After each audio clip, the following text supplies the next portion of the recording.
नमस्कार, मैं हूं दीप्ति यादव और आप देख रहे हैं इंडिपेंडेंट न्यूज।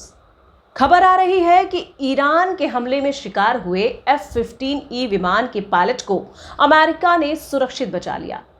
लेकिन कैसे? वो तो ईरान में गिरा था और उस पायलट को ईरान की सेना और जनता लगातार ढूंढ रही थी। शुरुआत में तो ईरान उसे पकड़ लेने का दावा भी कर रहा था, लेकिन अमेरिकी सेना उसे लगातार ढूंढ रही थी, वो भी ईरान की सीमा के अंदर। हालांकि अभी पुष्टि किसी ने नहीं की है, लेकिन सवाल है कि आखिर अमेरिकी सेना दूसरे देश में इस तरह के हालात से निपटने के लिए रेस्क्यू ऑपरेशन चलाती कैसे है। चलिए उसे समझते हैं। इसे कहते हैं CSAR यानी combat search and rescue mission. ये सबसे मुश्किल और समय के लिहाज से बेहद संवेदनशील सैन्य अभियानों में माना जाता है।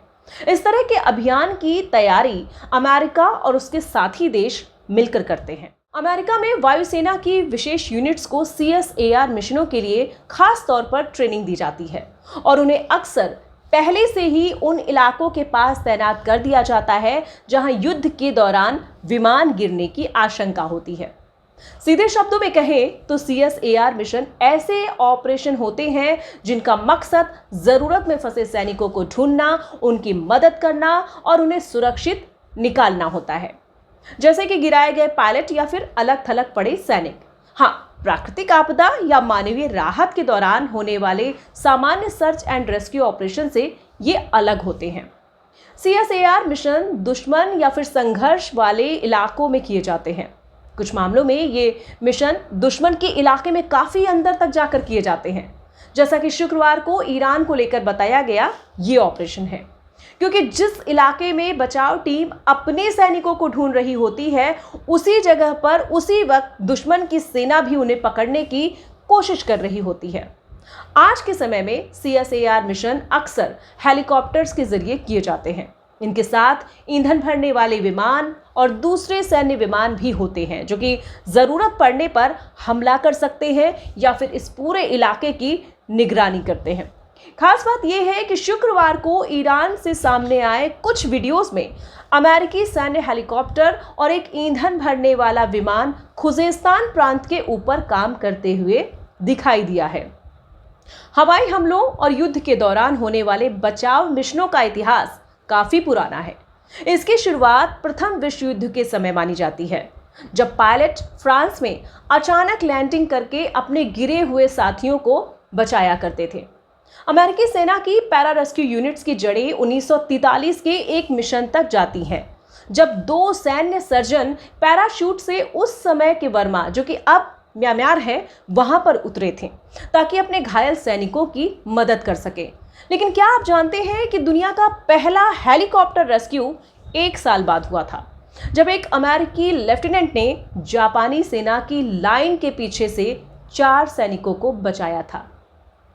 यह घटना युद्ध में हेलीकॉप्टर के पहले इस्तेमाल का भी उदाहरण थी। युद्ध के बाद अमेरिका में पहली बार औपचारिक सर्च एंड रेस्क्यू यूनिट्स बनाई गई थी, लेकिन आधुनिक CSAR मिशनों का असली शुरुआत वियतनाम के युद्ध के दौरान ही हुई।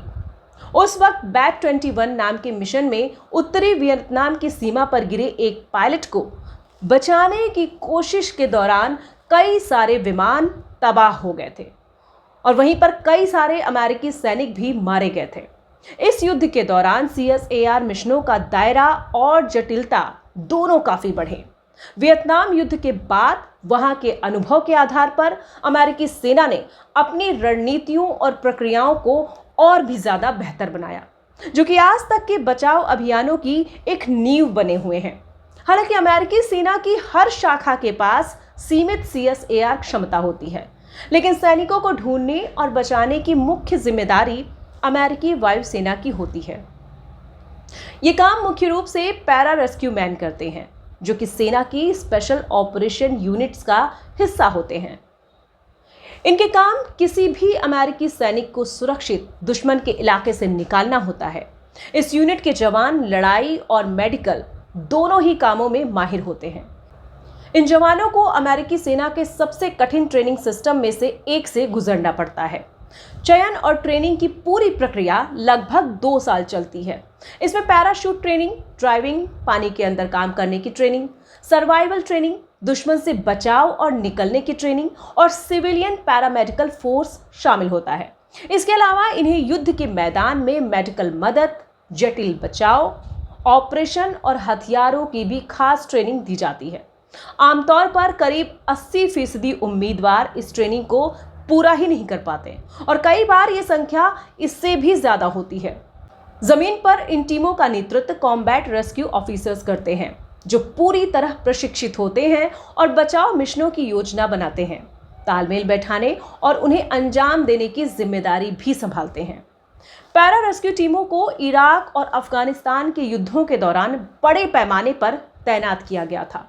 उन्होंने हजारों मिशन चलाकर अमेरिकी और सहयोगी देशों के उन सैनिकों को बचाया जो घायल हो गए थे या जिन्हें वहां से निकालने की जरूरत थी।